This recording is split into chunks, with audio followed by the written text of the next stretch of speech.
stuff, period. And today he'll go through the full practice, and if he goes through the full practice, then I'll be able to play him.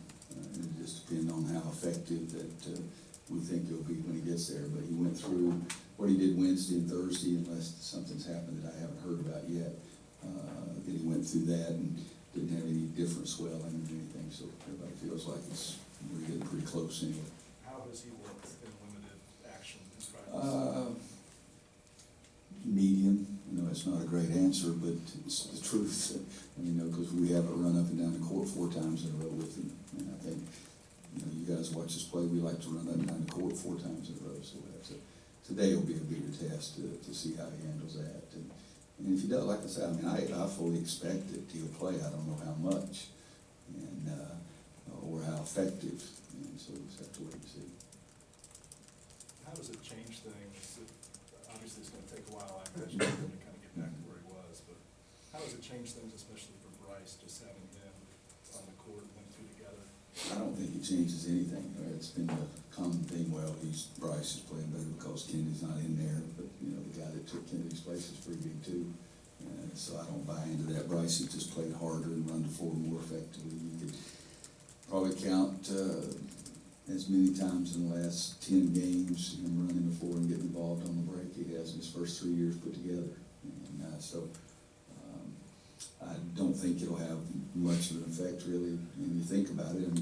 Kennedy's a really good passer, so it should be a positive thing when he's in there. But I think Bryce, he's just got to keep pushing the envelope to get his intensity up to a high level and maintain that for quite a while. Coach, along those same lines, and let me preface my question by saying, you're in the Hall of Fame, and I ain't.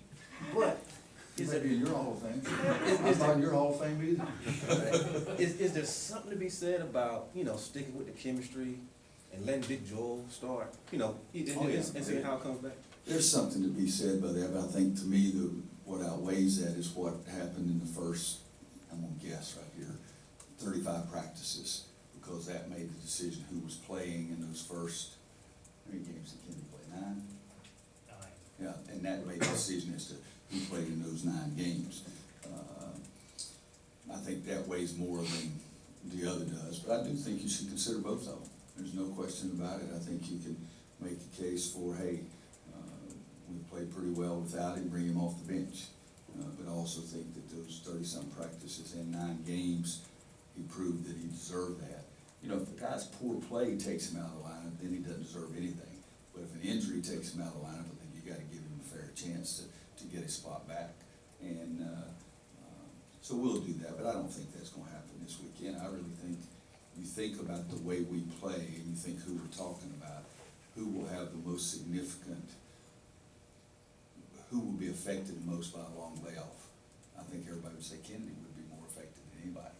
And so I think that even though I say if things go well that I'll play him some Saturday, I don't know how much.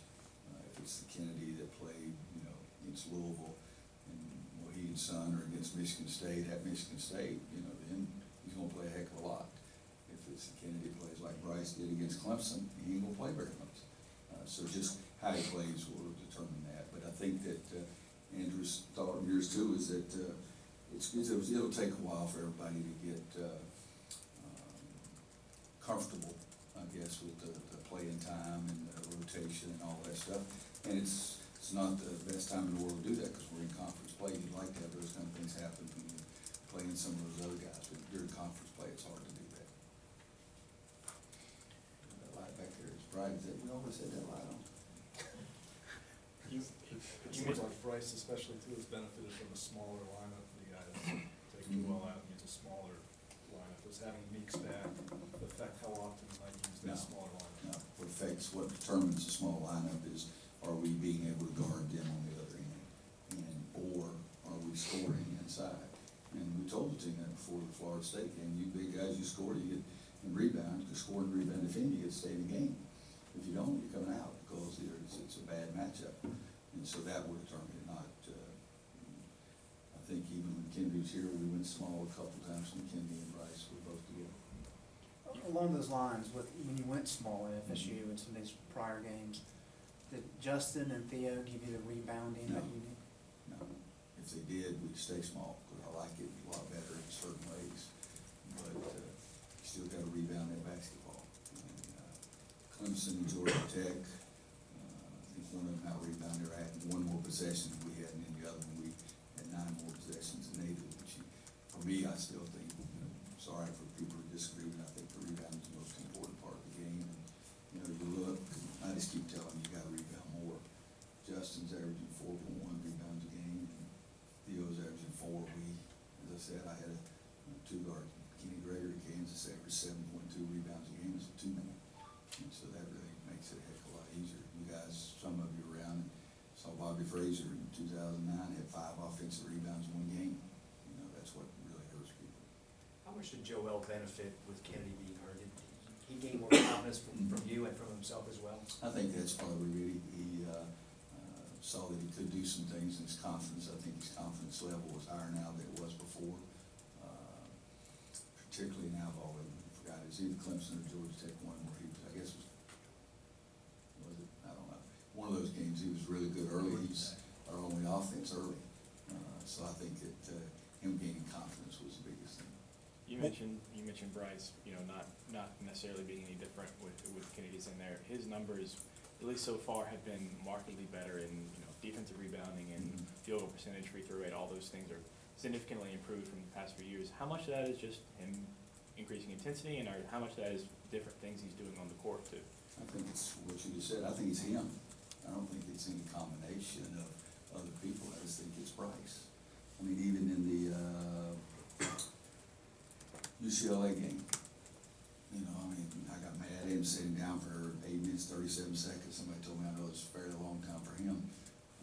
But not only did he have 27 and a bunch of rebounds and made 11 straight field goals, that was his best defensive grade of the year.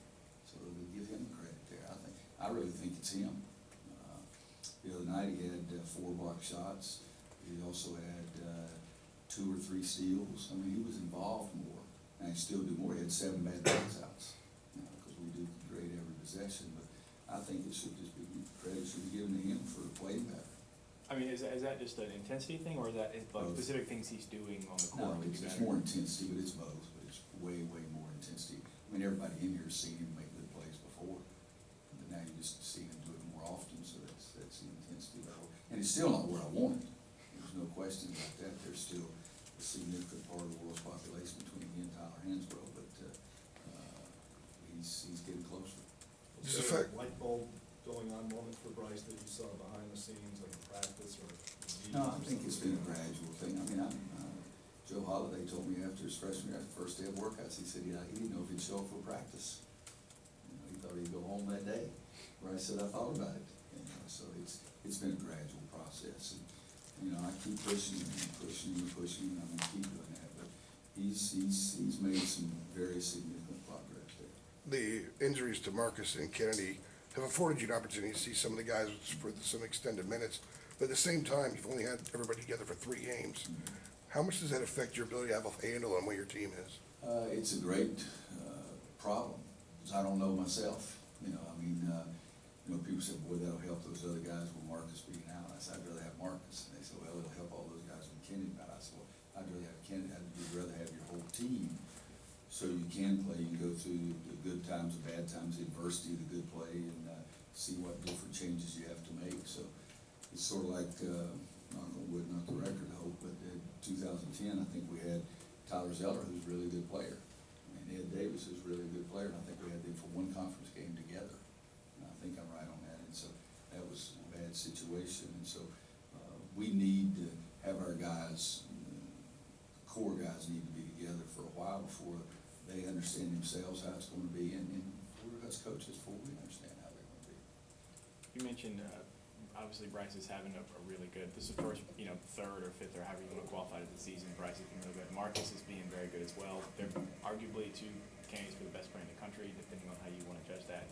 When you recruited those 2 guys as freshmen, did you think that they could be, this type of centerpiece of maybe a Final Four team? Well, I think we're putting something way the horse in front of the cart, so it's supposed to go. So I guess the terminology, we put the cart before the horse. We don't talk about any of that kind of stuff, but I understand part of your question easily is that I thought Marcus was going to really be a big I really did. And you guys, some of them were sitting here as a freshman, he struggled, but I still thought he was really gonna be a big-time player. People in here, if I were to ask you, you'd probably get it wrong unless you looked it up. Everybody would probably say Bryce was McDonald's All-American. He was not. But you see those flashes, and now can you get those flashes to come more often?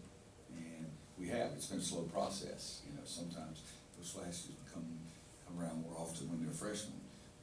But with Bryce, you gotta understand, I mean, Bryce is still Bryce.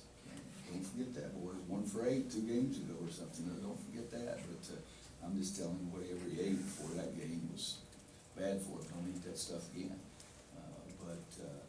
No, I don't think in terms of best players in the country, are they good enough to help us do what I want them to do, compete in this league? When we recruit somebody out of high school, I mean, I think Steve wrote about it or somebody did. I mean, Jeff Lebo thought I was crazy in the summer before Tyler's freshman year because we were having coaches meeting and I'm talking about the young kids going to be able to do this and this, and he thought I was wacko. And he calls me after the first half of the season and said, okay, I apologize. I didn't know what he was apologizing for. But I don't care if everybody in here likes a player that I like. As long as I like him, I don't care where he's rated, where he's ranked, or anything. So, because beauty is in the eyes of the beholder. Well, I'm the beholder. Can he play for me? Can he do the things that we want him to do? So, you know, I thought that Bryce really had some possibilities, but that question mark was there. Can he get his intensity at a high level and maintain it? Because he never had. And with Marcus, I just thought he would really be good, and it was a tough start for him as a freshman in some ways, but I thought he had a fantastic freshman year. He put his freshman year, those numbers up against a lot of people, pretty good players, and he was doing fine. But, you know, just thinking about those kind of things once past that, can they do what we like them to do, and can we depend on them to work hard and trust them and go from there? Coach, after the game Bryce had, I mean, if he goes for 15 and 10 tomorrow, will that be okay for you?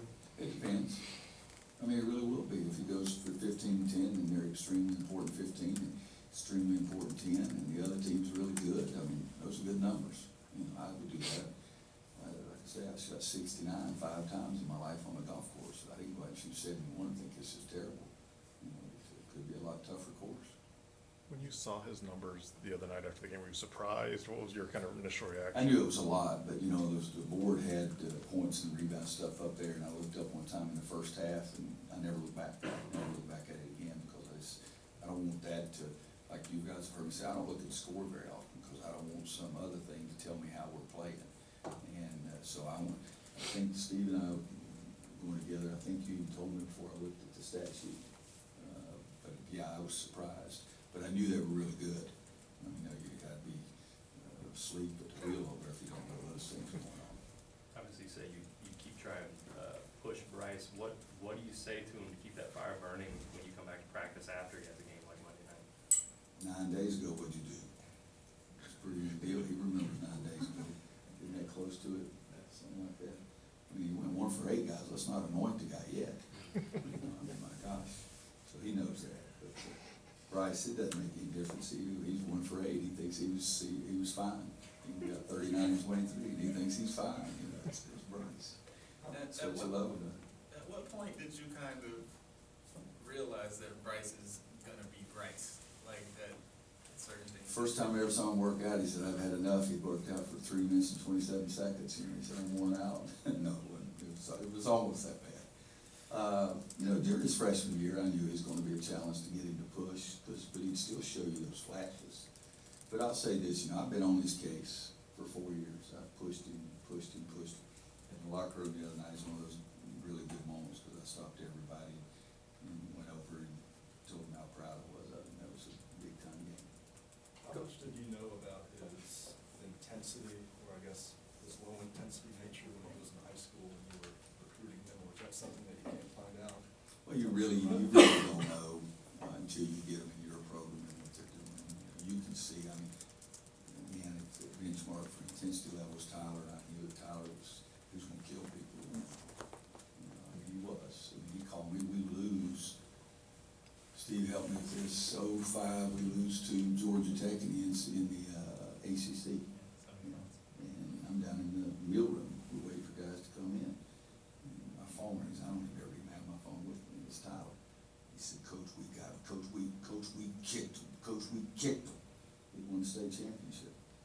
Sean was the #1 ranked team in the United States in USA Today, Poplar Bluff won. And I mean, so with Tyler, you knew that you were gonna have that, but other kids, I don't think you even know until you get them in your program.